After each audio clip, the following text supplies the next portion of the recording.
Bonjour, bienvenue, welcome to this special substantive session on prison libraries. And of course, I'm having a technology failure. It's only just started. My name is Karen Sawatsky, and I'm with the Legal Information for Incarcerated Manitobans Project.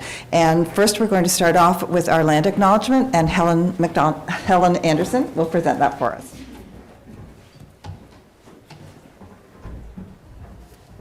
Good morning.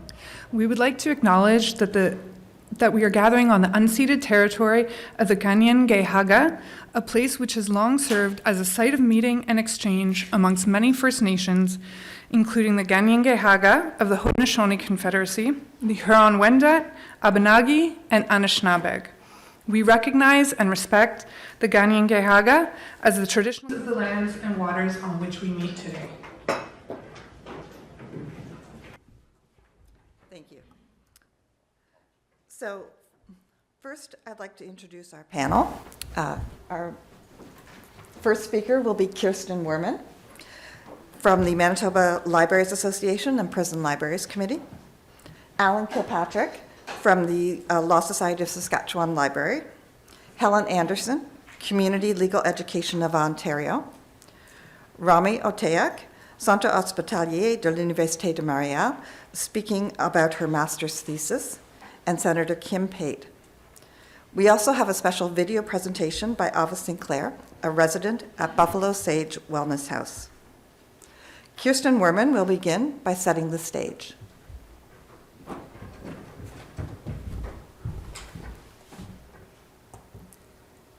So I'm just going to go through all of these. There we go. Okay. So as I set the stage with some cold, hard facts about prisons in Canada, I also wanted to share some of the creativity and art from community members incarcerated right now in some of these carceral institutions. The art here on the left is created by Charlotte, and it's printed in our volume 1 of our chapbook from the Women's Correctional Center. And then just to the right is some poetry from Patrick, printed in the latest Inside Scoop newsletter published by John Howard. So this is the corrections dashboard from StatsCan, and it provides information about federal institutions where adults are sentenced to 2 years plus. And there are also stats, which I find super helpful, for each province and territory where adults are sentenced to 2 years less a day.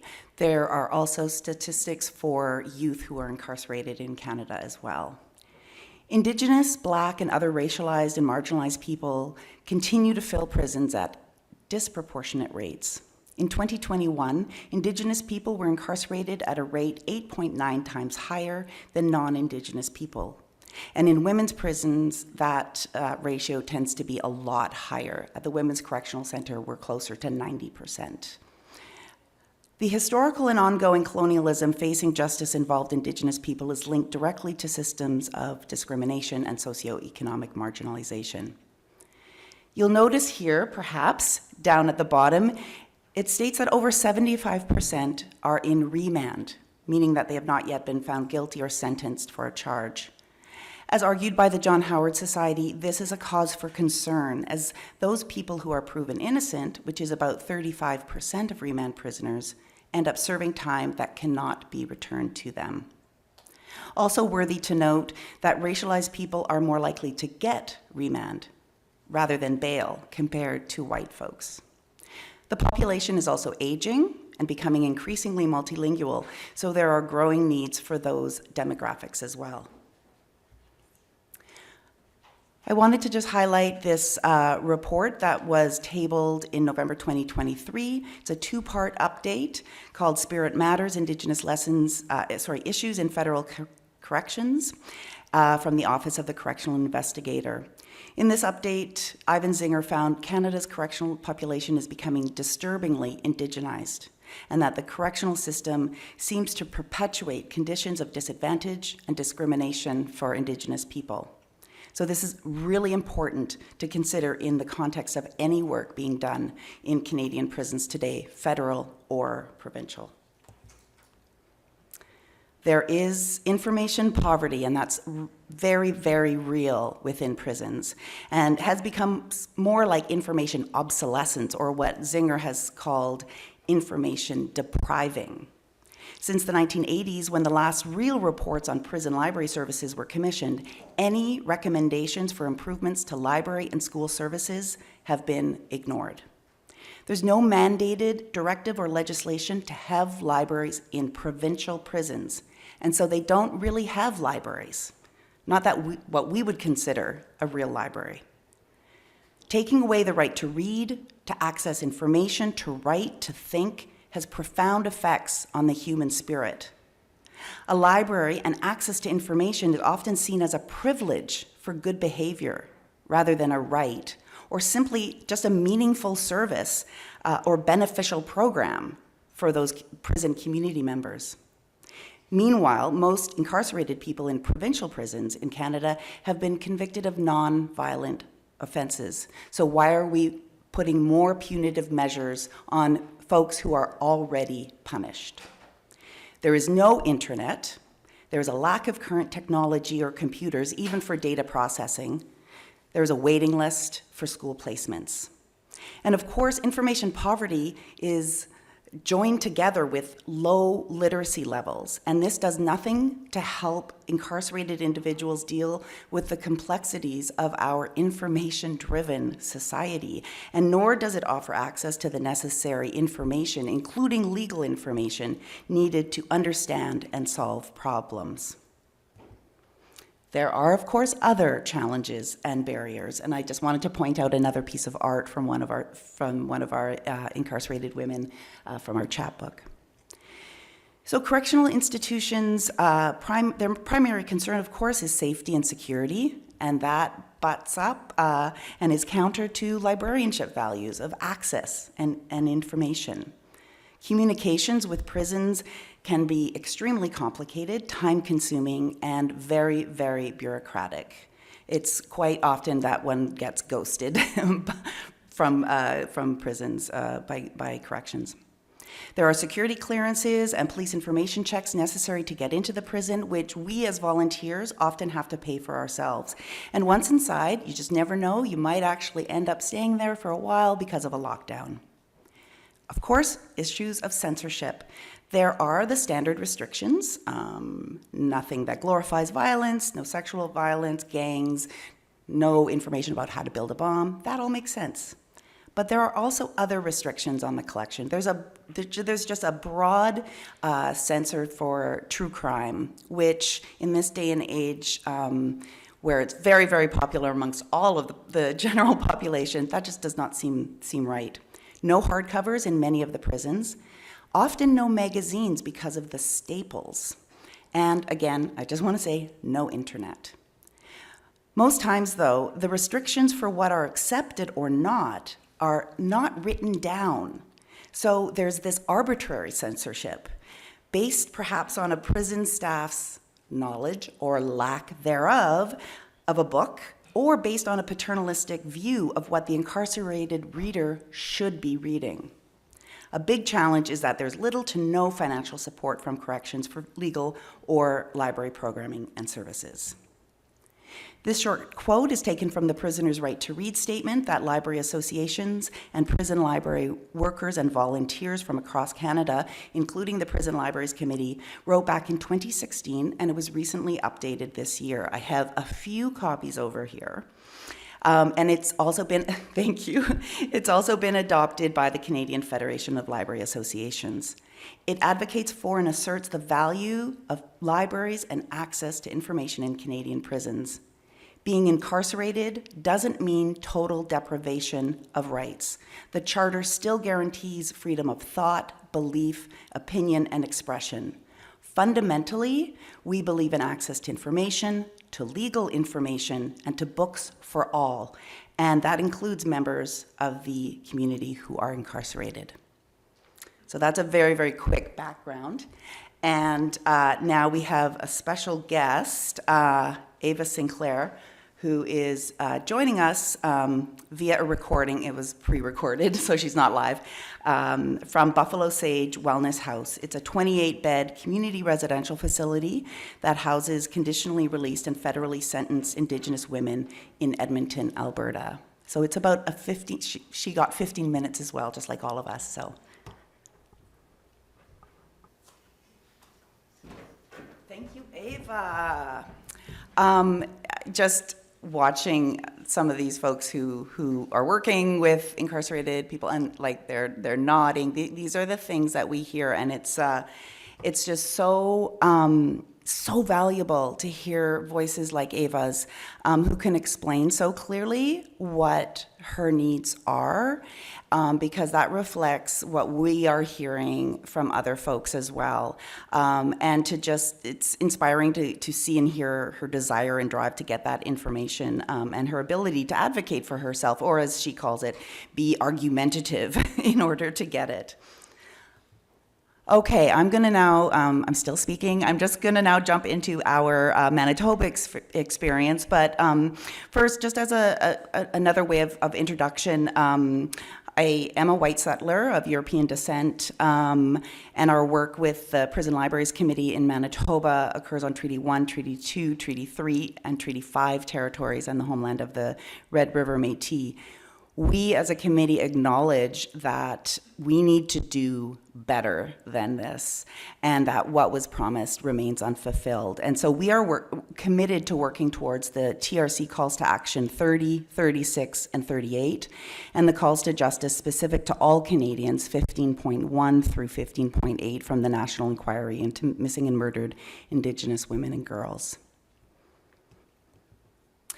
So this graphic depicts the Winnipeg Remand Center in downtown Winnipeg. This is the only adult prison that is within the city limits of Winnipeg. The other 5 provincial and 1 federal are all outside of the city limits.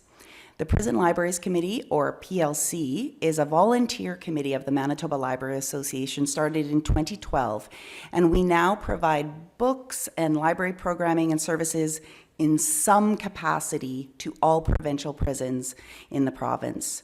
There is no budget or funding other than the fundraising that we do, and we did just have a really successful book and bake sale last weekend. We operate through a community development model. We see ourselves not as experts. We are all definitely learners in a very, very unfamiliar space. We meet folks where they're at. We have respect for all literacies and for the lived experience and knowledge that the incarcerated person brings about themselves, the community, and the wider society. We try to be non-judgmental. We try very hard to be information-based and participant-led. We let them know that we care by showing up. We're there because we want to be there, and that can blow their minds sometimes that we actually want to be there. So there isn't time to talk about all of our programs and services, but I did want to bring up one of the library programs we started to offer during the pandemic, and this was our email reference service, where volunteers respond to research and information requests from incarcerated people via an email form that they send to us through the teacher or literacy coordinator. The need for information is evidenced by the wide variety of requests that we get, lots and lots and lots of language learning requests, and really a lot of requests for dream analysis as well. After about a year, we started to see more and more legal information requests coming through as well. And we also started to hear from staff and community organizations that there were actually more self-represented litigants inside prisons in Manitoba.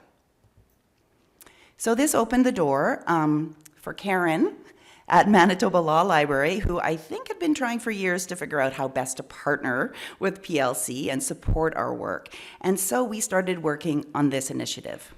Our initiative addresses the unmet legal information, knowledge, and access needs of incarcerated Manitobans, and suggests that this lack of information and access has serious implications for rates of recidivism, for society reentry, and for the entire community.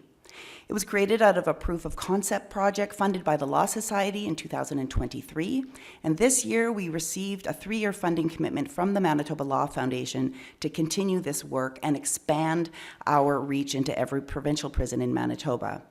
We are focused on the development and implementation of legal information collections, programming, and services for prisoners in Manitoba. During our proof of concept project, one of the things we did was conduct a survey with incarcerated people to ask what their specific needs are. And here are some of their responses. We saw some very clear legal questions like, how does the legal system work? What is an appeal? What's the difference between a federal offense and a provincial offense? But also more broadly, or what we call the legal adjacent. What are the opportunities for me when I leave prison? I want to learn everything that would get me the best situation because I'm not an animal or a loser. It would just be nice to learn more. So from our research, we came up with a list of legal materials and books that we believe should be in every prison in Manitoba. And with the Law Foundation funding, we have begun purchasing these collections and cataloging them in the Manitoba Law Library catalog. The first collection was delivered to Milner Ridge Prison in April, and the second one is ready for delivery to the Brandon Correctional Centre in this summer. Something that we didn't expect to do, but we are also creating a digital library on USB sticks with PDFs and short legal information videos, and every Manitoba prison will receive those sticks that the teachers, literacy programmers, elders, and chaplains can have on hand to help folks. Another thing that we didn't realize that we would need to do is to create content, because there just is not a lot of Manitoba-centered legal information for incarcerated people. So we've started to create FAQs in plain language with legal clinic students. We're working with other partners to work on some presentations on Human Rights 101. We still have to get permission to do that in the prisons because they're very nervous about having anything about human rights in the prisons. We do a lot of advocacy, and we've got lots of other ideas. Pathfinders, legal clinics, and perhaps a graphic novel as well. Partnerships continuing to grow, and these relationships are critical to our success. We share resources, we learn from one another, we support each other during all the challenges and the roadblocks. And of course, all of this relationship building takes time, incredibly valuable though. So just to sort of wrap up, I wanted to reiterate that we must consider, within the context of providing or trying to provide legal information to incarcerated people, that prisons are extremely racialized spaces, and we again recognize the ongoing colonial history and systemic racism within both the institutions of the prison, but also institutions of the library. So we must consider Indigenous ways of knowing and being. And again, our work is guided by the Prisoner's Right to Read statement that identifies that responsibility. And so building on that idea, I would like to introduce Joe Big George. He worked in various prisons in Manitoba where he was a well-loved and respected elder. He was also formerly incarcerated and created meaningful relationships with so many that he has worked with and helped. The Joe Big George Memorial Collection is built with community, with the Prison Libraries Committee, and with Joe's own loved ones. And it helps to fulfill his belief in the value of books by Indigenous authors, histories, culture, and art as critical to help incarcerated folks know more about their identities. Information literacy within the context of the justice system is of utmost importance when speaking of issues of Indigenous justice, gender equality, racial equity. Folks would be better able to cope and understand their options, including legal options, if they had an increased literacy and an increased access to information about their own culture, histories, and art. I do believe that a collection like the Joe Big George collection needs to sit side by side the legal information collection. And so 1 month after we delivered the legal collection to Milner Ridge Prison, the Prison Libraries Committee also delivered the Joe Big George collection to Milner Ridge. So we move forward by remaining committed to this work, by supporting our community members who are incarcerated by focusing on community, by focusing on connections, and by focusing on care. Thank you.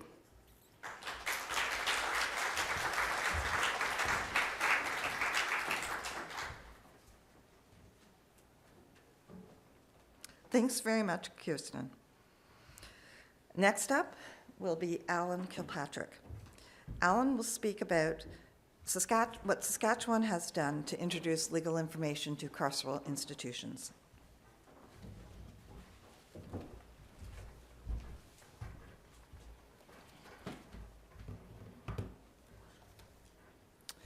Thank you, Karen. My name is Alan Kilpatrick. I'm co-director of the Law Society of Saskatchewan's Legal Resources Department. I work and live in the province of Saskatchewan, which includes the shared lands of Treaties 2, 4, 5, 6, 7, 8, and 10, and the homeland of the Métis Nation. The Law Society of Saskatchewan pays respect to the past, present, and future generations of all Indigenous peoples, and pledges to continue a path of truth and reconciliation for as long as the sun shines, the river flows, and the grass grows. I'm presenting on the Law Society's Incarcerated Persons Initiative here today, which works with partners and aims to expand legal information access and knowledge of legal assistance options among Saskatchewan's incarcerated population. The Law Society works to increase access to legal services and justice by supporting initiatives that address unmet legal needs. Research commissioned by the Law Society from 2021, from the 2021 Statistics Canada Canadian Legal Problems Survey, demonstrates that 19% of people living in the province experienced at least one serious justiciable problem in the preceding 3-year period. And unresolved legal problems often multiply and result in negative health, economic, and social consequences. Access to legal information remains an unmet need in Saskatchewan. In the 2023 Legal Data Scan and Needs Assessment for Saskatchewan, over 50% of representatives from community agencies highlighted access to legal information as one of the top 5 most important legal services. And over 60% of representatives from community agencies highlighted limited knowledge of the justice system, legal rights, and legal responsibilities as one of the 5 reasons why it's difficult to obtain legal support. In 2022-23, approximately 2,000 people resided in Saskatchewan correctional facilities, and almost 4,000 resided in federal correctional facilities in the Prairie region. The 2020-2021 Statistics Canada Overrepresentation Index for Indigenous persons was highest in Saskatchewan, and it found that the incarceration rate for Indigenous persons was 18 times higher than the non-Indigenous rate. So to address unmet legal needs, the Law Society's Legal Resources Department, which includes a public law library, provides free legal information and referral services to everyone in Saskatchewan. And we guide members of the public towards credible legal information and assistance options, including individuals imprisoned in Saskatchewan. Over the past 5 years, we've begun interacting more frequently with incarcerated Saskatchewanians, seeking information about the law and legal system, or requesting assistance finding legal representation. And our team discovered that serving this group is challenging for several reasons, including poor phone lines and limited phone access, lack of computer and print access, and the quantity of content that must be sent through fax or regular mail. And we noted the volume of questions from this group was increasing each year. Legal information questions from the incarcerated increased to more than 150 questions in 2021, encompassing 50 hours of our team's time without any advertising of our services. We believe that this increase was due to word of mouth in correctional facilities. And as information requests increased and the challenges became apparent, we wanted to learn more about information access in correctional facilities and how to serve this population better. And as part of a cross-departmental access to justice working group in the Law Society, we launched our Incarcerated Persons Initiative in 2021. And starting in 2021, we met bilaterally with other stakeholders working in this area who provide direct services to incarcerated individuals in the province, community legal assistance services for Saskatoon Inner City, the Elizabeth Fry Society, the Federation of Sovereign Indigenous Nations, the John Howard Society, Legal Aid, the Ombudsman, Pro Bono Law, and the Public Legal Education Association of Saskatchewan. And we established a working group among these stakeholders to engage in reciprocal learning and to share our experiences, challenges, and best practices working with this population, to learn about existing information access in correctional centers and options for improvement, and to identify the areas of law that the incarcerated need assistance with. And we also engaged with the Ministry of Corrections, Policing, and Public Safety to discuss the issue. We contacted the ministry's custody services team in 2022 and proposed a meeting to discuss ways to support incarcerated persons with legal information. And the ministry reacted positively, and we began engaging with them directly.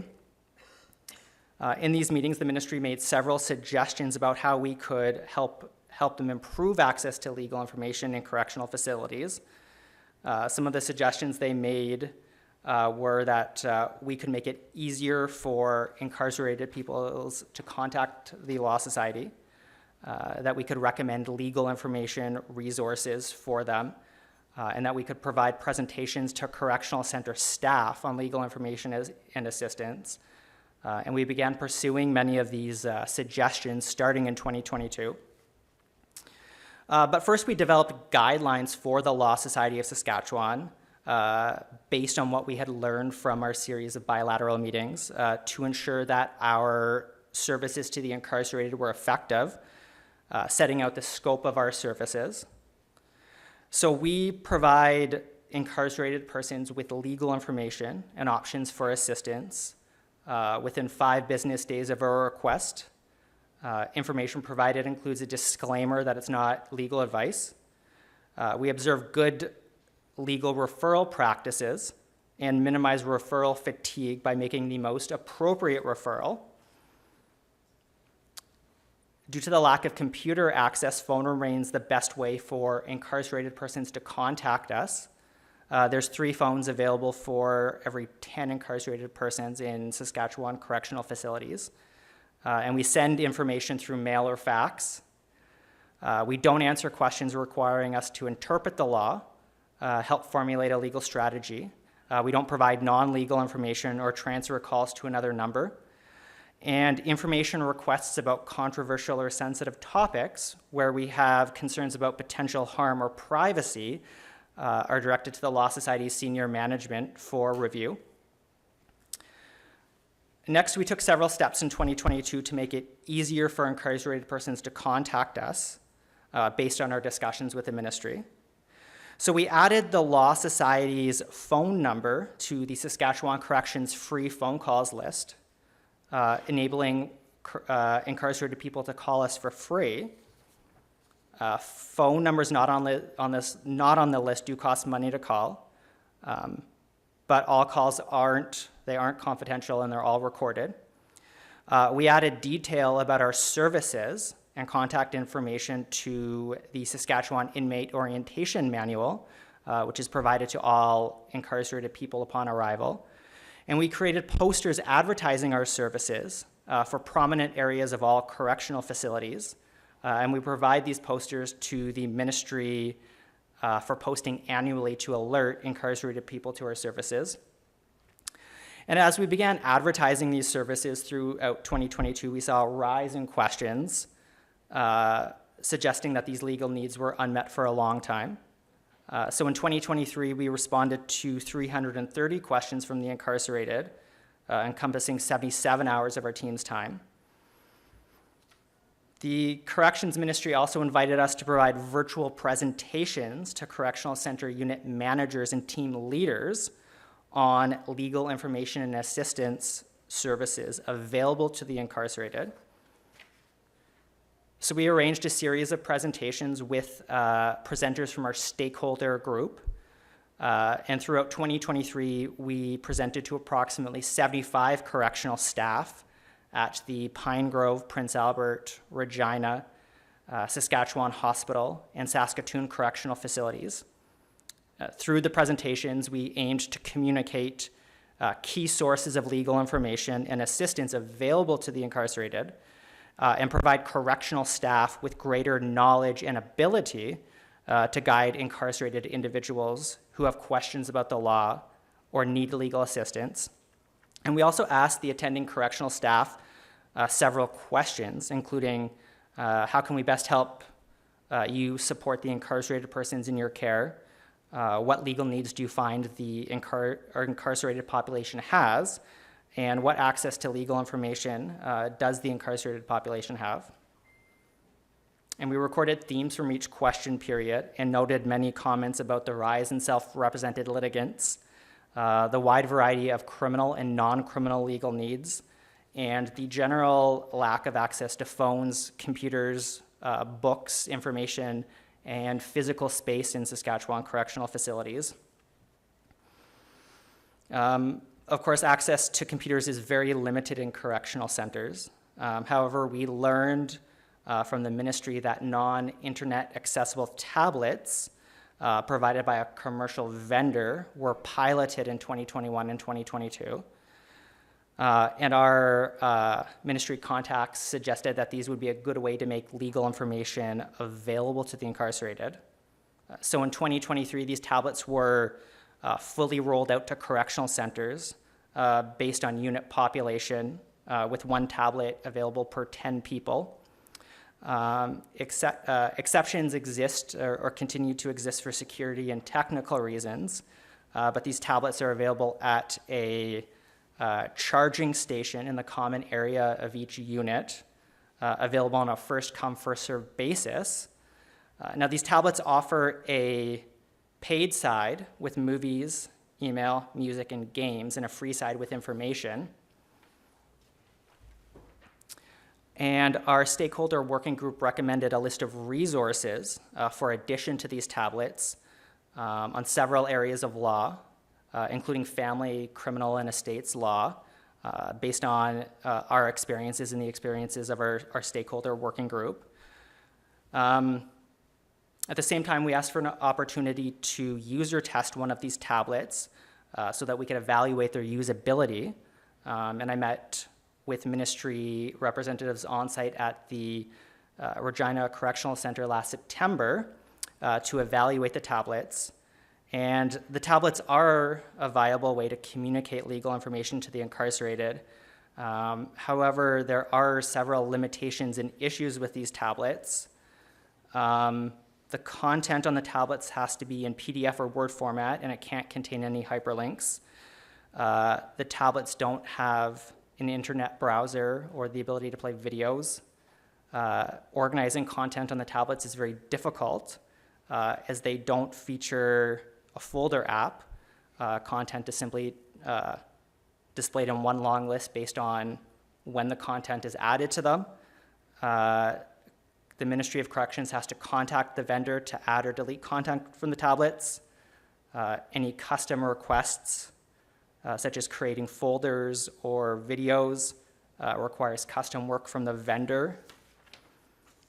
And the tablets briefly featured limited internet access to Canley at one point. However, this was removed in 2022 at the vendor's request due to the amount of time it took to download Canley and remove hyperlinks from the downloaded content.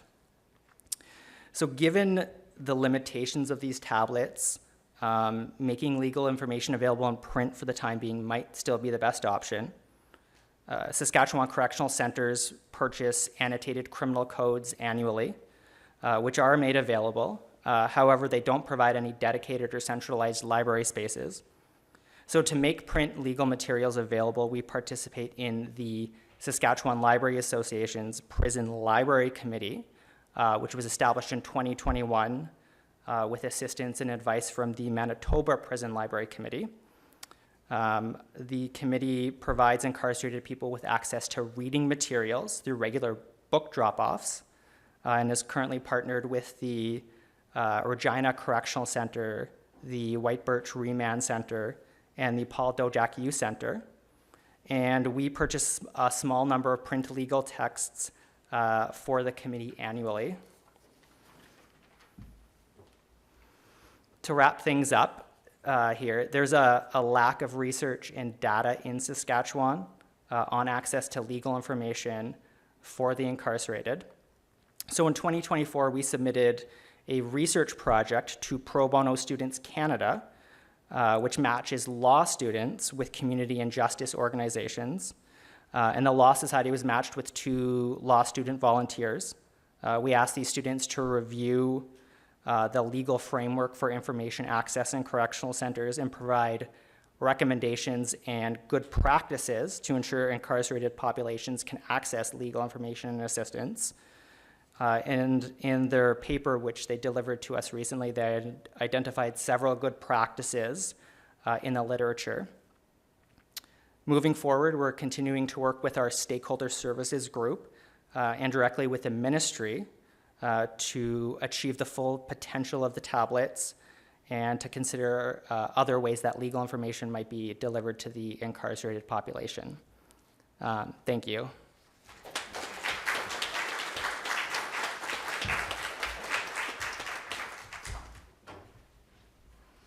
Thank you, Alan.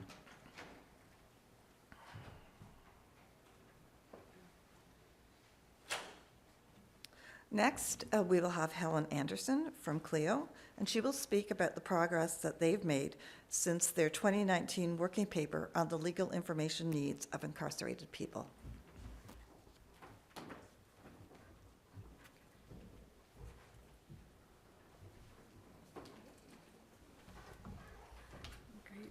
Thank you.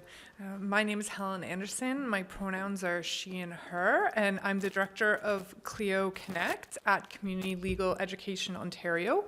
Just to situate myself, I am a white settler of European descent, and I'm joining you from Takaranto, or also known as Toronto, which is subject to the Dish with One Spoon Wampum Belt Covenant, and is also covered by Treaty Number 13 with the Mississaugas of the Credit River First Nation.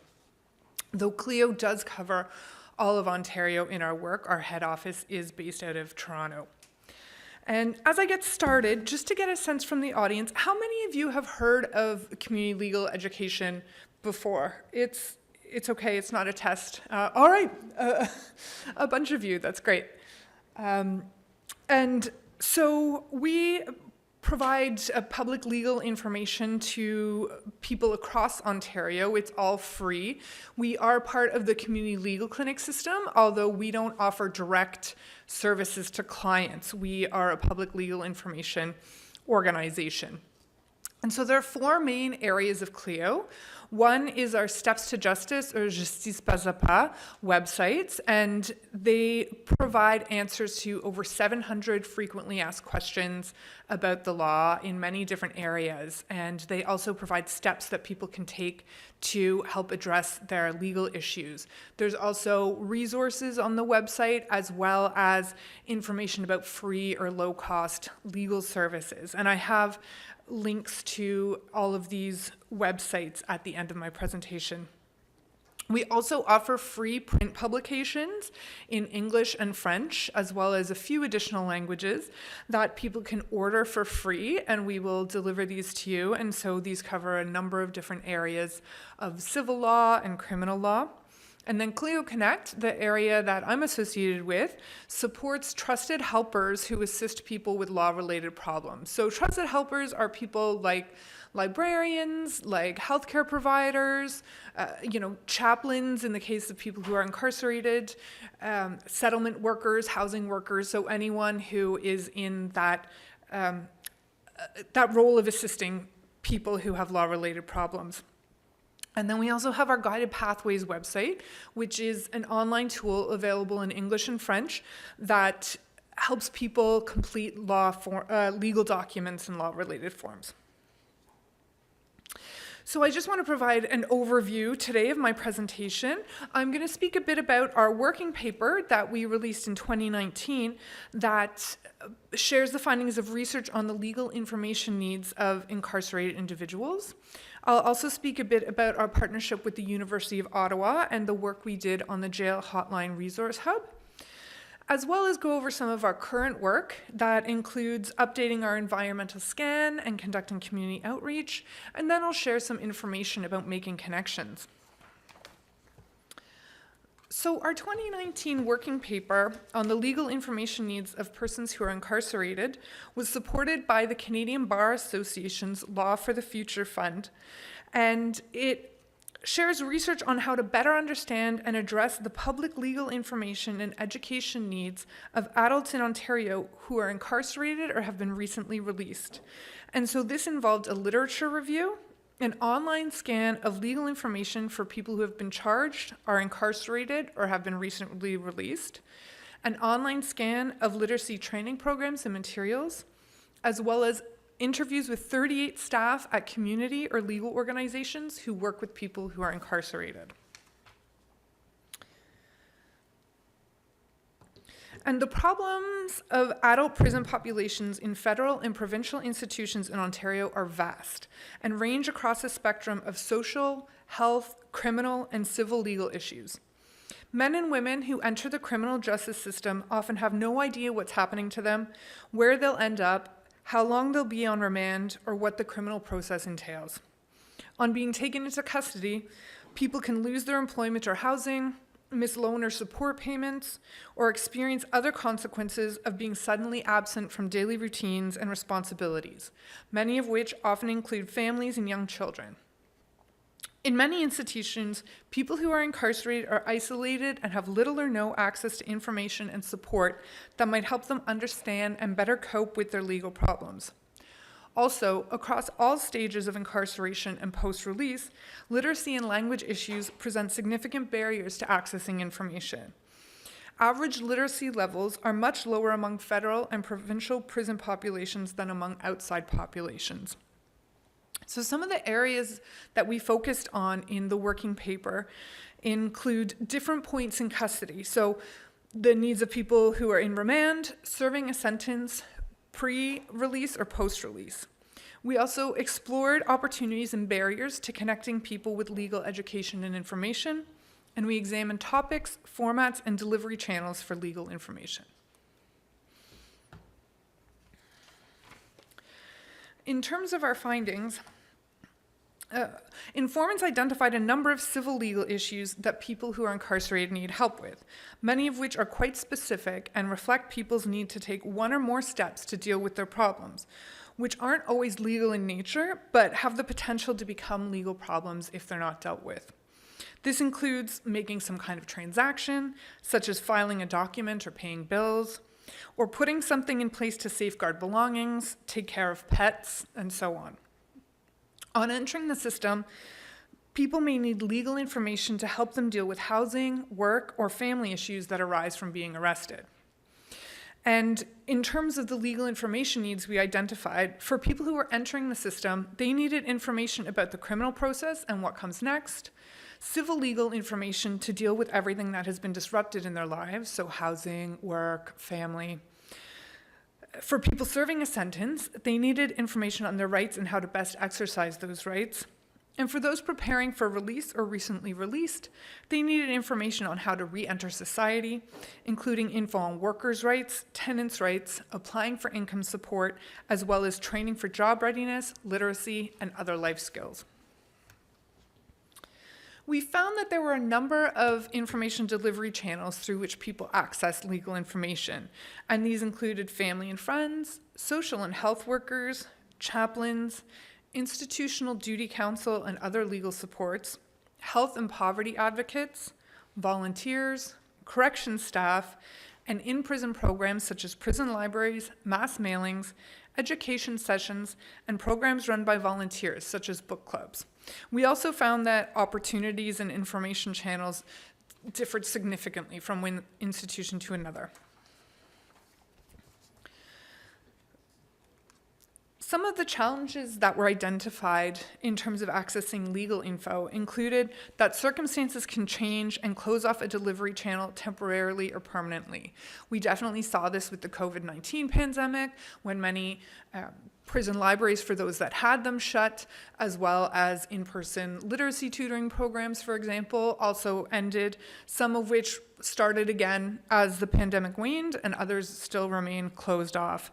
Also, as key staff may switch out of their role, sometimes those key allies their departure can close off delivery channels as well.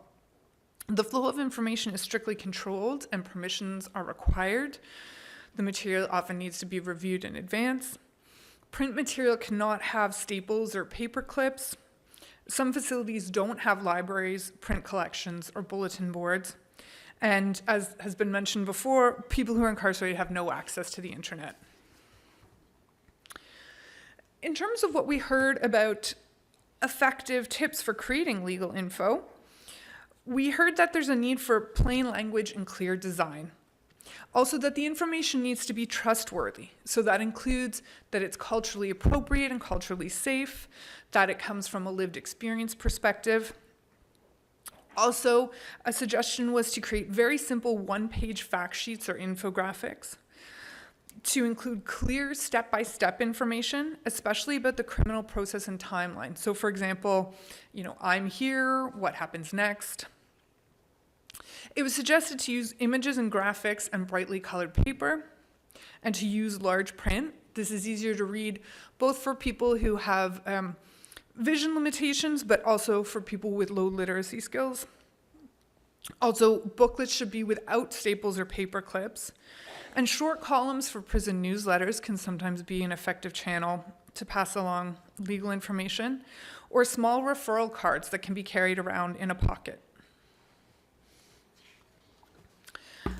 Our working paper also looks specifically at the experiences of Indigenous community members who are incarcerated.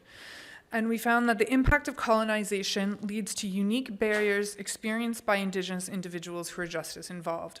So these included unclear and untrustworthy information when they enter the system.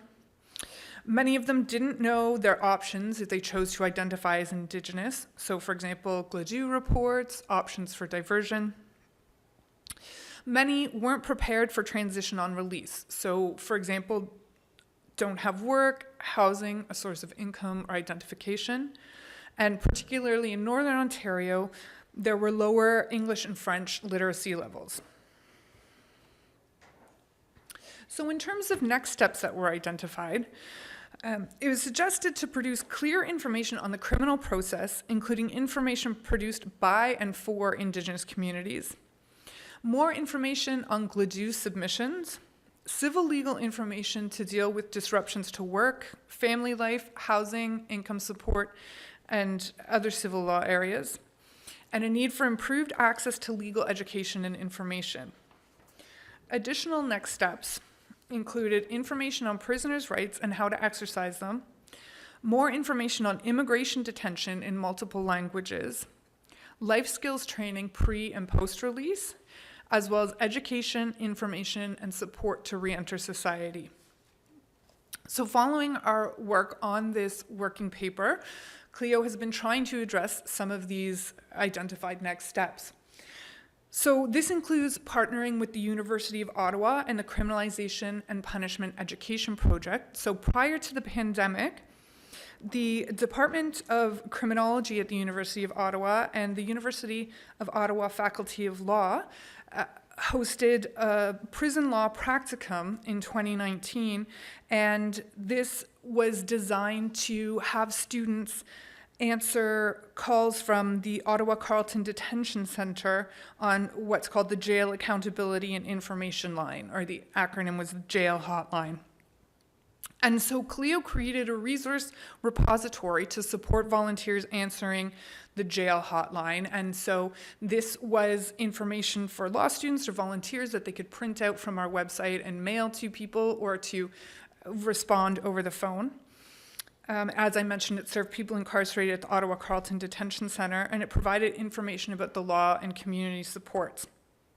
And so unfortunately, with the pandemic and post-secondary education programs, taking a very different form and funding changing, this project closed down. But I'm happy to share that we just, hot off the press last night, put our jail hotline database back online. So you can access it at jailhotline.cleoconnect.ca. And this is a database of legal information, and the intended audience is trusted helpers. So people, family and friends of people who are incarcerated, or librarians, healthcare providers, chaplains, literacy tutors, anyone who's working with or supporting people who are incarcerated. And so there's information about different areas of law, including criminal law or law in prison, human rights, but also information on civil areas of law. And it's searchable by different areas. It's also searchable by language, so we have many resources available in French as well, some in additional languages. And here's an example of one of our subject areas. So if you click on law in jail, you can access resources about law in jail, complaints, issues affecting women, rights to visits, inmate classification, 2S LGBTQ specific issues, and many other areas.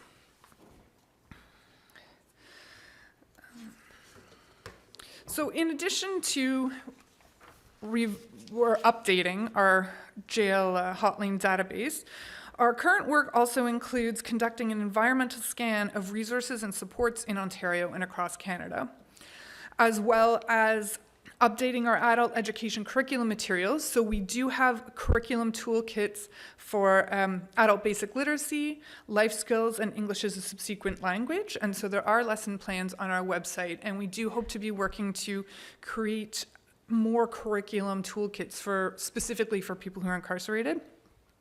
And we've also been conducting outreach to other organizations supporting people who are incarcerated to learn more about their work, to share information about ours, and to get ideas and tips for ways to move forward. And I also wanted to share some information about legal information supports in Ontario. So the Disability Justice Network of Ontario, that particularly supports racialized people with disabilities. They just launched their Enabling Justice project funded by the Law Foundation of Ontario, and they have a printable prisoners toolkit on their website, as well as other information for adults or youth who are incarcerated or in conflict with the law. Prisoner Legal Supports runs a phone line for people who are incarcerated in the Ottawa area, and also provides legal information and services to people across Ontario.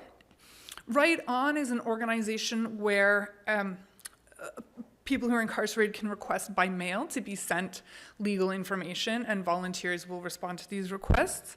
And the Black Legal Action Center, or BLAC, is a community legal clinic that provides free legal services to people who are incarcerated who've experienced anti-Black racism within the justice system, and they have a free corrections facilities toll-free line.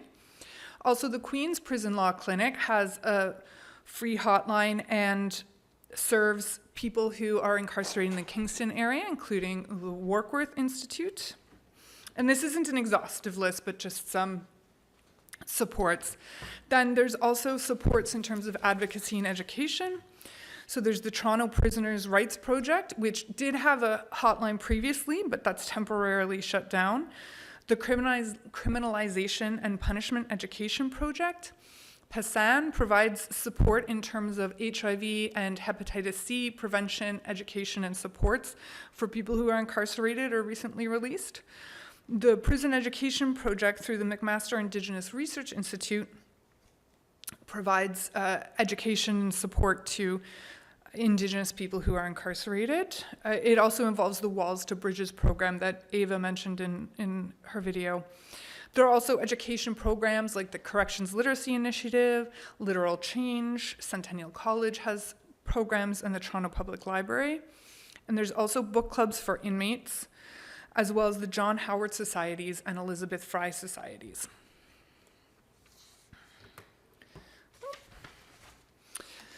So as I wrap up, just sharing some suggestions about making connections. This can include connecting with family and friends, with social workers or health workers who are connecting with people who are incarcerated, with chaplains, institutional duty counsel and other legal supports, connecting with toll-free phone hotlines or organizations that facilitate written correspondence, such as Write On, with health and poverty advocates, like organizations such as PASAN, with adult educators, such as literacy tutors, or organizations that advocate for prisoners' rights, as well as in-prison programs when they're running, such as prison libraries, mass mailings, and programs run by volunteers, such as book clubs. And if you have any questions about CLEO's work right now, about the jail hotline database, or about our other resources, please don't hesitate to contact me.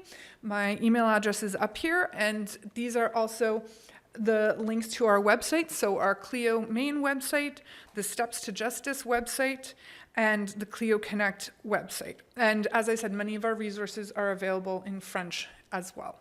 Thank you.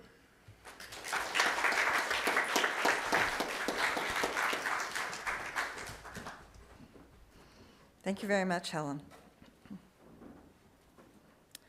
Our next speaker is Rami Atiek. Rami's master thesis for MLIS degree is titled Portrait actuel des services de bibliothèque dans le milieu carcéral québécois. She will speak on her efforts to find others interested in this area of librarianship.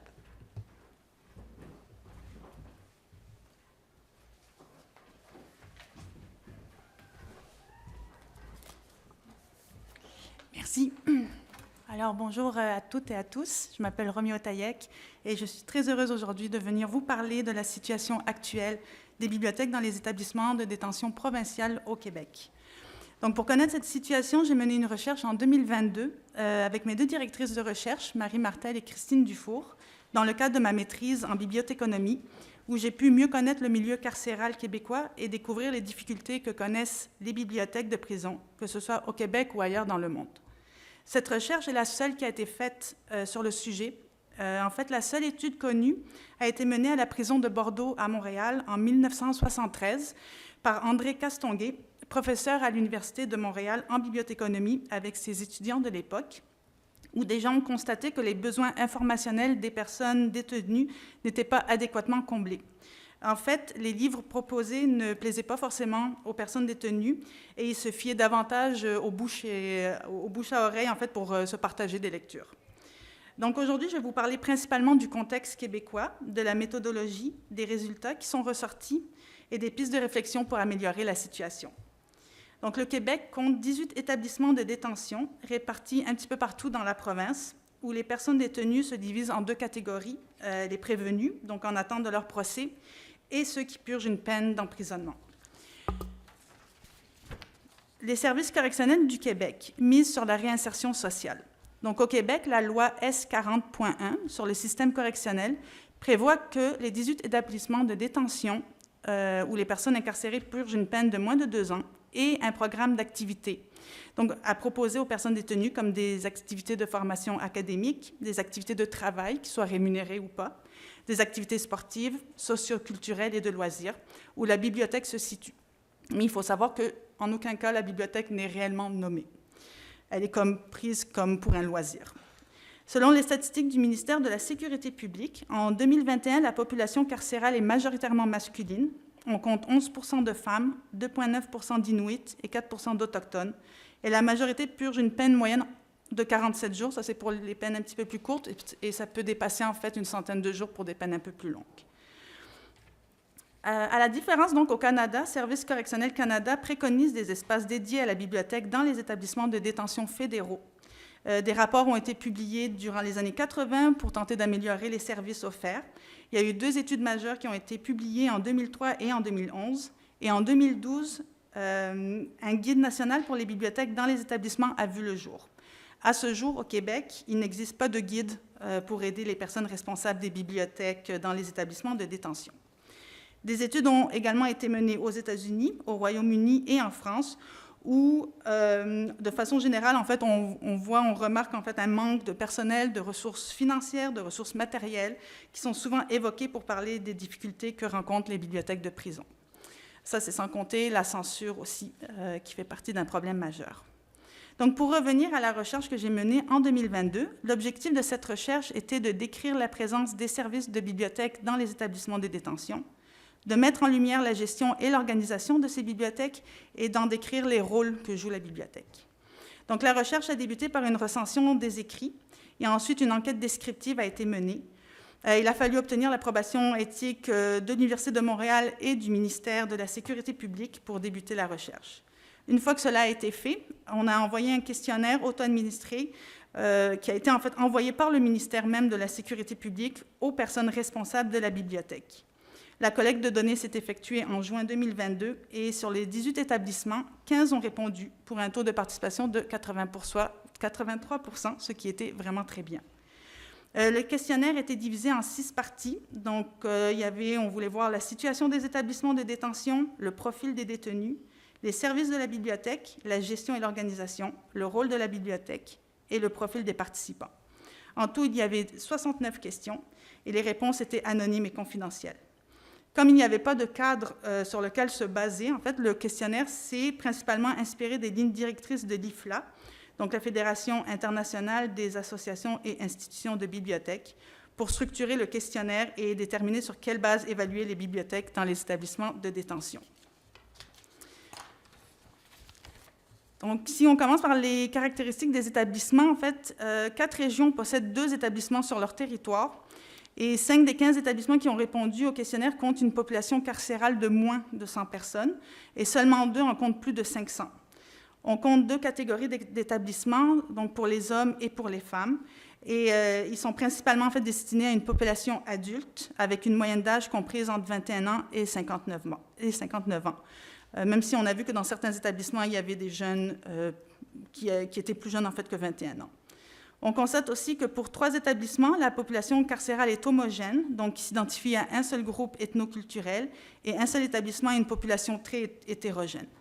On a vu aussi que la catégorie des 30 à 39 ans fréquente le plus la bibliothèque, suivie des 40 à 49 ans.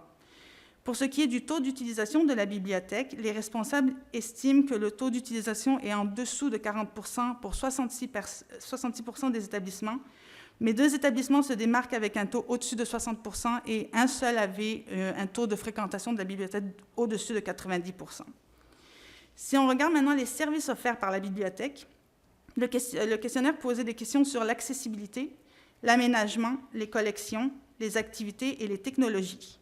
Déjà, tous les établissements offrent un service de bibliothèque dans leur établissement, ce qui était une bonne nouvelle. Par contre, au niveau de l'accessibilité physique à la bibliothèque, 11 établissements ne permettent pas aux personnes détenues de se rendre sur place à la bibliothèque. La sécurité et le manque de personnel sont évoqués comme raison. Une seule offrait cette possibilité à toutes les personnes détenues et 3 établissements le permettaient, à l'exception des personnes détenues en isolement. Pourtant, la majorité des établissements disposent d'un local entièrement dédié à la bibliothèque. Ce local est bien souvent aménagé avec des étagères et un bureau pour la personne qui travaille sur place. Mais on ne retrouve pas de table, de fauteuil ou de chaise de lecture. La superficie des bibliothèques varie énormément entre chaque établissement, mais pour plus de la moitié, la superficie se situe sous les 70 mètres carrés. Si les personnes détenues ne peuvent se rendre sur place à la bibliothèque, elles peuvent tout de même emprunter 2 documents dans 40% des établissements, que ce soit des livres, des jeux, des casse-têtes ou des revues dans certains cas. Et la durée du prêt est de 2 semaines pour 40% des établissements. 4 établissements ont précisé que le prêt pouvait être prolongé. Le nombre de documents disponibles est aussi très variable d'un établissement à un autre, allant de 200 documents à plus de 10 000. On ne retrouve que des documents imprimés, et les genres les plus présents sont les biographies et la fiction. Mais on peut également trouver des BD, des livres de référence, de la poésie, et dans 8 établissements, on avait des livres sur le droit. La fiction, les biographies et la bande dessinée sont d'ailleurs les 3 genres les plus populaires. Cependant, pour 66% des établissements, il n'existe aucune politique de gestion des collections. Donc, les personnes responsables de la bibliothèque se basent principalement sur les besoins de la population carcérale et sur leur budget pour sélectionner les documents. On ne retrouve pas de censure à proprement parler, mais plus de 70% des établissements ont une politique de restriction de certains matériels, qui concerne avant tout le format du matériel, donc les livres à couverture rigide sont interdits dans 45% des établissements, et pour 4 établissements, ce sont les livres à caractère sexuel qui ne sont pas acceptés. L'offre d'activités est très pauvre, où seulement 2 établissements ont dit offrir des activités, comme des ateliers d'écriture ou un club de lecture, et il n'y a quasiment pas de partenariat avec des bibliothèques publiques, selon ce que les responsables ont répondu. Je dois tout de même souligner la création d'activités culturelles entre les bibliothèques de Laval et l'établissement de détention présent dans cette région, qui vient d'être mis sur pied, en fait, donc c'est un pas en avant. Et pour ce qui est de la présence de technologie, celle-ci est nulle, où justement on ne retrouve aucun appareil électronique, que ce soit des CD, des liseuses, des ordinateurs portables. Dans 86% des établissements, il y a un système informatisé, mais c'est pour le prêt de documents, et 46% ont un système pour la consultation des documents, mais seulement par le personnel de la bibliothèque. La gestion de la bibliothèque couvrait les aspects administratifs, le personnel, le budget et la communication. Comme je l'ai mentionné un petit peu avant, il n'existe pas de ligne directrice qui encadre le travail des responsables de la bibliothèque, et c'est un besoin qui a été exprimé par 66% des répondants. En contrepartie, on observe que près de la moitié des établissements ont développé leur propre cadre de gestion de la bibliothèque, qui couvre principalement le prêt de documents, l'inventaire et l'élagage. On ne retrouve aucun bibliothécaire professionnel ou technicien en documentation. Et dans 46% des cas, en fait, une personne détenue travaille avec la personne responsable à temps partiel. La responsabilité de la bibliothèque revient donc à une personne dont le titre est responsable dans 9 établissements qui ont répondu. Et ces tâches vont principalement concerner l'achat des documents, suivi par le prêt et le retour des documents. Il est intéressant de noter que la connaissance du fonctionnement d'une bibliothèque est considérée comme importante seulement par le tiers des personnes qui ont répondu au questionnaire. Le budget de la bibliothèque provient du Fonds de soutien de la réinsertion sociale et varie beaucoup d'un établissement à l'autre, mais pour 60% des établissements, il ne dépasse pas 2 000 $. 2 établissements seulement ont un budget de plus de 5 000 $ qui va permettre l'achat des documents, de bases de données, du mobilier et de la maintenance du matériel et des logiciels informatiques. Le moyen de communication utilisé pour informer les personnes détenues de la présence d'une bibliothèque est la séance d'information, le dépliant sur les services de la bibliothèque, le catalogue, mais plus souvent, c'est le bouche à oreille. La bibliothèque joue plusieurs rôles, notamment celui de loisir avant tout, mais c'est aussi une façon de s'informer, de s'éduquer, de se développer sur le plan personnel et culturel. Elle est très importante pour les personnes détenues dans plus de 50% des établissements. Cependant, elle n'est pas du tout utilisée pour développer des liens sociaux. Pour en revenir aux lignes directrices de l'IFLA, on peut constater que certains établissements respectent les recommandations préconisées par l'IFLA concernant, par exemple, l'espace alloué à la bibliothèque, mais qu'elle est insuffisante pour 6 établissements et que certains détiennent même un espace bien au-dessus, en fait, de ce qui est recommandé. L'IFLA recommande également un accès à la bibliothèque, ce qui n'est pas le cas dans la majorité des établissements. On constate également des points forts au niveau du développement de la collection, mais là encore, 6 établissements ne détiennent pas le nombre adéquat de documents en fonction de la population carcérale, alors que d'autres en détiennent beaucoup plus. De plus, on ne retrouve pas de documents sur d'autres supports que le papier. Toutefois, selon l'IFLA, des bibliothécaires professionnels devraient travailler dans les bibliothèques de prison, et si on suit ces recommandations, on constate que 2 établissements devraient employer un bibliothécaire à temps plein, et 11 établissements devraient en employer au moins un à temps partiel. L'organisation d'activités culturelles devrait également être davantage développée pour permettre aux personnes détenues de développer leurs compétences sociales, alors même que présentement, la bibliothèque ne permet aucun lien social. Une des solutions qui pourrait être préconisée est le développement de partenariats avec des bibliothèques publiques et la présence d'un bibliothécaire professionnel pour répondre adéquatement aux besoins des personnes détenues et de développer des programmes significatifs. En soi, la bibliothèque doit devenir une alliée incontournable à la réinsertion des personnes détenues et être mieux exploitée.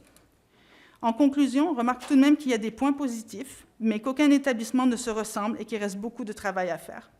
Si les bibliothèques dans les établissements de détention au Québec ne peuvent pour l'instant respecter les normes de l'IFLA, elles devraient pour commencer établir des lignes directrices nationales. En bref, la porte est ouverte pour poursuivre les recherches sur le sujet et apporter des améliorations significatives au vu de l'importance que les personnes détenues et les responsables voient en la bibliothèque. Merci.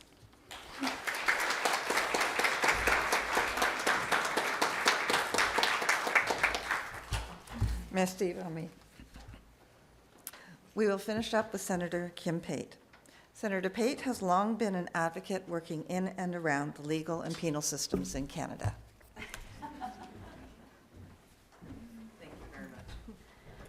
Thank you very much, and it's wonderful to be here. I often think of libraries as where I first thought about, engaged in, and really embraced advocacy. So the fact that you're having this session, I think, is vitally important. I normally work and live on the shores of the Kitchissippi in the unceded, unsurrendered territory of the Algonquin Anishinaabe. As someone who first came as an uninvited guest, I have the privilege and responsibility of since being welcomed into the community. And horrifically, though, was apparently the first on Parliament Hill to ever open up my offices in accordance with Algonquin protocols. So it'll give you an idea of sort of where we're at in some of these things. I wanted to talk a bit about sort of where we've come, and it's fascinating to hear about all of this work in the prisons that is happening. I was just reflecting that one of my first meetings with lawyers working on prison issues was actually here in Montreal in a very small venue, and there were about 5 of us interested. So to be at a library conference and to have this many people interested in prison libraries, let alone all the other issues, is fabulous 40-some years later. So I wanted to, and it was also fascinating to hear about all the work you're doing with CLEO, because the prison law course that gave rise to the CPEP and the hotline and all of that were something we started back in 2006. So it's fabulous to see those things evolving. So I'm not just going to ramble on about old stories. I wanted to, a couple of things. The vital role of libraries and prisons, I cannot underscore sufficiently. I went through and then forgot to send photos that I took of law libraries in the federal prisons over the last number of years. Some of you know, I've worked in this area for 45 years. Part of the reason when the Indigenous women who approached me and wanted to put my name forward for the Senate that I agreed to it was, and I say this a bit tongue-in-cheek, but I had been kicked out of prison so often every time I would raise a ruckus about issues that were happening, whether it was a death, whether it was a denial of rights, whatever the issue was. And so there are 3 groups of people who have a right of access to federal penitentiaries. And those are judges, members of parliament, and senators. And so some of the women who were involved knew that, and they said, if nothing else, we know you want to work on things like guaranteed livable income. You want to breathe life into the Canadian Charter of Rights and Freedoms and ensure human rights apply to everybody, including prisoners. But also, if you do this, you can never get kicked out of prisons again. And in fact, we started a project of taking senators to jail. My first speech in the Senate, I talked about the mass incarceration and overrepresentation of Indigenous people, in particular women. At that point, women were 32% of the federal prison population. They are now 50. At that point, in the Saskatchewan, Manitoba, and the north, they were about 75 to 80% of the provincial, those serving under 2 years or in remand population. They are now 90 to 100% in those 5 areas, the Saskatchewan, Manitoba, and the 3 northern territories. When it gets to young people, it's even worse. When we talk about young women and girls in prisons designated for young women and girls, they are 95 to 100% of those in Saskatchewan, Manitoba, and the north. And so, so we're talking about an escalating problem where the intersections of inequality really are at the pointy end in terms of you can absolutely see it. And part of the reason we take the senators into prison is you can't unsee something. So for instance, the last prison visit was to Collins Bay, and we don't just do a zoo tour. We go in, we meet with individuals, we have assemblies with prisoners, we also meet with staff. And about a third of the senators have gone into the prisons. And if you start to watch the voting patterns of those senators on crime and sentencing policies, as well as some of the social justice types of legislation we're looking at, you can start to see the impact of that. So the last one we were in is Collins Bay. On Thursday, we're going to Warkworth, actually. And so you go in, you go to maximum security, and what do you see when you meet with people? It's almost all Black and Indigenous men. You go to medium security, pretty much the same, with maybe one non-Indigenous. Then you are non-racialized. Then you go to minimum security, you see about half to 2/3 non-racialized or white folks, and then you see a smattering of those who are racialized. So the discriminatory impact of sentencing and sentencing policy, access to programs, access to services is shown there. When it comes to libraries, libraries are often, as you've already heard, the lifeline for many prisoners. Many of them are trying to do their own appeals, they're trying to do their own interventions. And when I was with the John Howard Society, with John Howard Society, I was actually doing literacy work, because before law school I trained as a teacher. And so I was doing literacy work with John Howard for a number of years. And then when I started with the National Office of Elizabeth Fry, one of the first things we did was start what we called a human rights in action. Purposely ambiguous, human rights being put into action, and human rights in action on the part of corrections. And so there were a series of information booklets we put together. When I got to the Senate, it was clear that now that I'm there, people I used to work with now in the prisons designated for men knew I was there, so we were starting to get requests from them. So we've done a number of booklets up for those folks. Also, when I arrived in the Senate, the Human Rights Committee was deciding to look at the human rights of prisoners. And so we did this report, the Human Rights of Federally Sentenced Persons, which documents basically what's been happening in our federal penitentiaries for the past number of years. And we're still in the process of waiting for a response from corrections. We also have put together some reports. We've got a Senators Go to Jail report. We've got some fact sheets around why we need things like a guaranteed livable income and why we need tax reformulation, as well as some, this report, which is 12 Indigenous women. And in fact, one of the women sends her regrets. She was going to join me here today. She's dealing with life situation here, and I will be seeing her tomorrow, so I'll take your regards to her. But these are 12 Indigenous women. There are far more than 12 in these situations, but 12 women who I know very well, who I've known for decades. One of them is now 52. I've known her since she was 12. And these are women who at one point or another were, each of them was described as the most dangerous, violent woman in the prisons, in some of the prisons where she was, one of them in every prison she's been in. And they're all serving long sentences or indeterminate sentences. 2 were designated dangerous offenders. And we've tried to go through and deconstruct why, in my humble opinion, those are wrongful convictions, because in these cases, these are situations of women who were all either residential school survivors themselves or first and one a second generation residential school survivor. All of them were in the child welfare system. All of them then, and those of you who know those systems know that those are fast tracks right into the prison system, because often the same beds that are used in group homes for child welfare are also used for kids who have been convicted of offenses. And kids get charged in those situations in contexts where you would never likely see them charged by their own families or kin. And disproportionately, they're racialized, disproportionately impacted. And in all cases of the violence these women pled guilty to or were convicted of, they were responding to violence first done to them, and yet didn't get the benefit of self-defense, defense of other, any of those things. And I often use, and I sent a chart. Do you have the chart that I sent?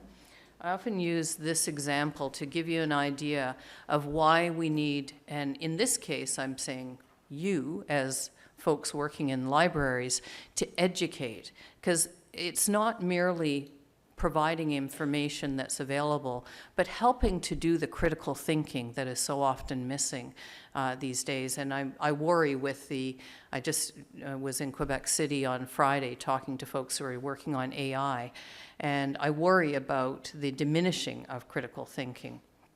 This chart shows you it shows you a couple of things. One, for years and years, we didn't even disaggregate data about the difference between by sex. We didn't disaggregate for years and years on lines of race either, and we still have incomplete data.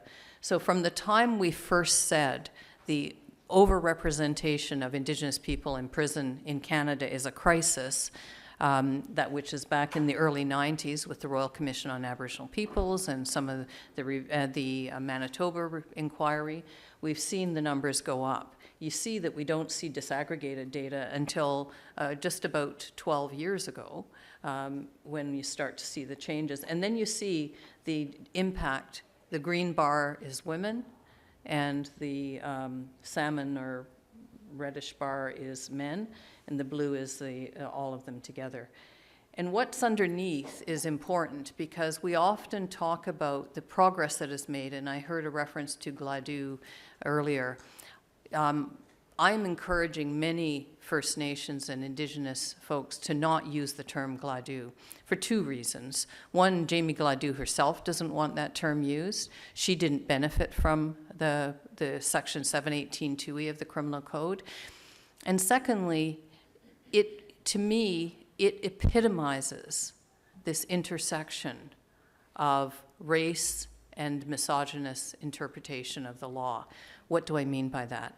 Jamie Gladue, if any of you're law librarian folks, so you may have read the case, you may be familiar with it. If you're not, let me quickly summarize. Jamie Gladue was a 19-year-old First Nations woman who was in a partnership, in a relationship with a man named Reuben Beaver.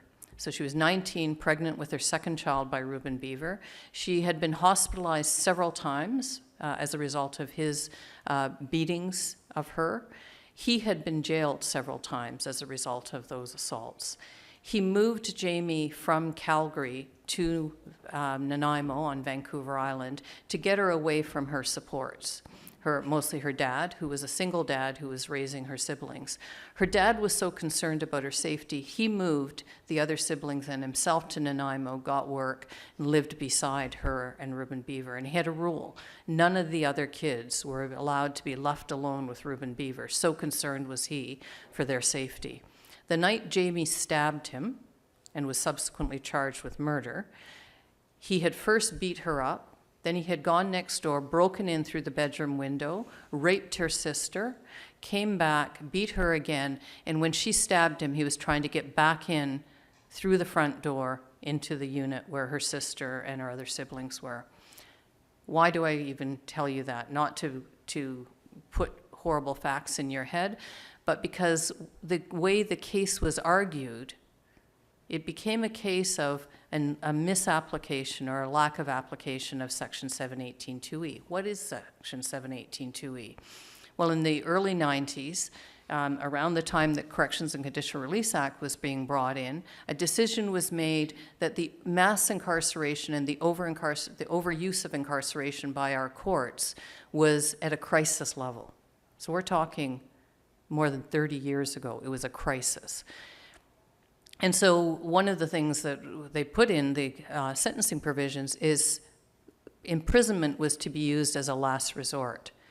Section 2E says, especially for Indigenous people because of this trajectory of overrepresentation. So when Jamie's lawyer was arguing, first of all, he heard the facts, and we actually used in a course called Defending Battered Women on Trial, the transcripts of her preliminary inquiry. So egregious was the evidence of racism and misogyny. Every Indigenous witness was described as a drunk. And one of the first questions was what kind of alcohol they drank, how much they'd been drinking that night. Every non-Indigenous person who testified was treated as an eyewitness, even though there were none. It then gets worse. After the preliminary inquiry, her lawyer basically tells her, there's no hope, you're going to be found guilty of something. The Crown, meanwhile, gets evidence. We're just in the wake of another case at the Supreme Court of Canada, Lavallee, where an Indigenous woman shot her common law in the back of the head as he was leaving the room after he'd threatened her, but, oh, there's my, telling me to shut up, okay. But after, there were witnesses, non-Indigenous witnesses, which is important in her case, who heard him threaten her, and so it was deemed that she had acted in self-defense. But it required a contortion of the law. It required the problematizing of her behavior, not his years of abuse.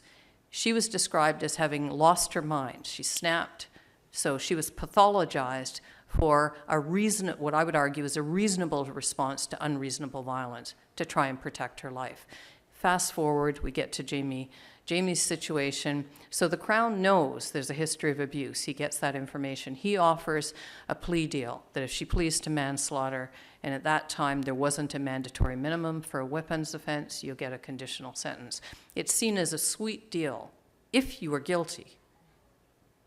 If you were guilty. No evidence of self-defense, no evidence of defending her sister. None of that gets put forward. The only point of appeal that ends up with this case going to the Supreme Court of Canada, and why we all know that provision now as Gladue, is her lawyer says, I think we should consider 718(2)E and give this conditional sentence.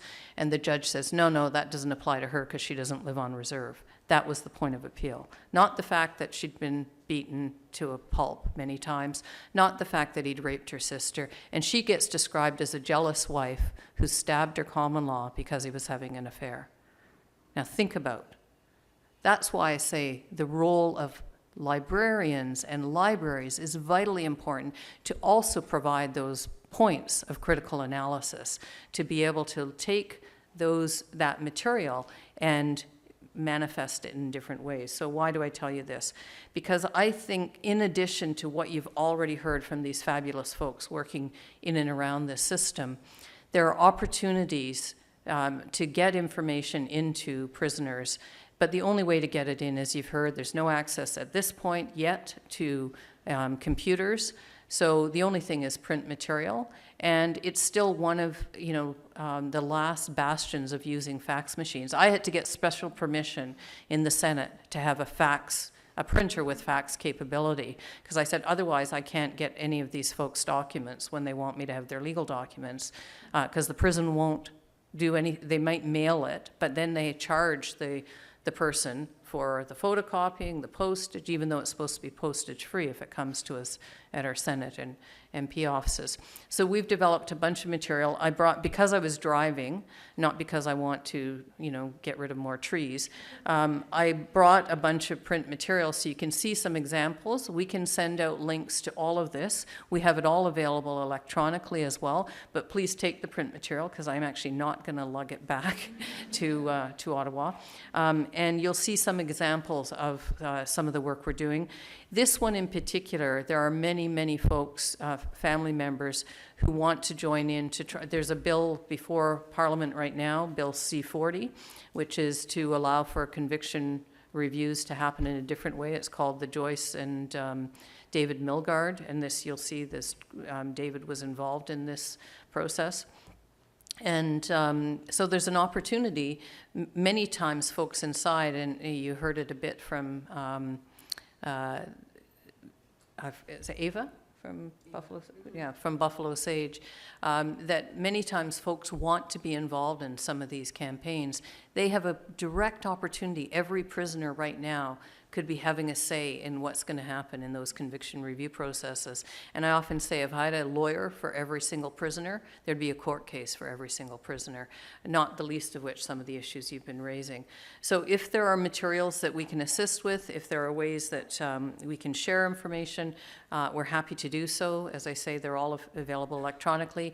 And the reason we have print copies is the obvious, that we have to mail them in to folks inside or take them in as we will when we go to Warkworth on Thursday. So I want to thank you for all the incredible work you do. Thank you for being here, and no question is off limits. If there are any questions you have that I can assist with, don't hesitate to let me know. Thank you.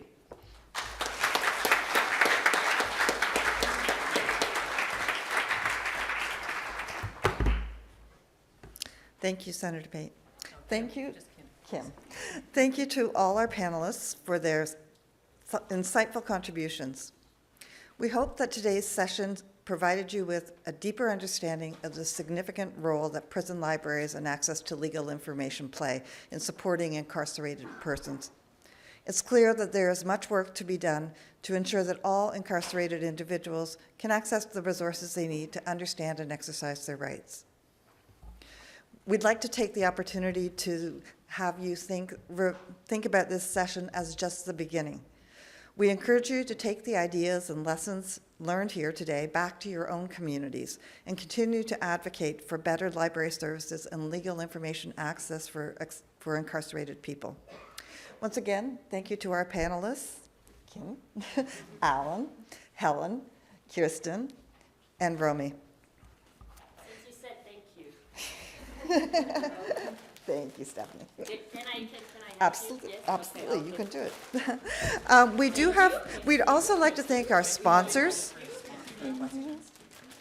We also like to thank our sponsors, the Criminal Lawyers Association, the Law Society of Saskatchewan, the Law Society of Manitoba, and Shadley Nur for sponsoring this session.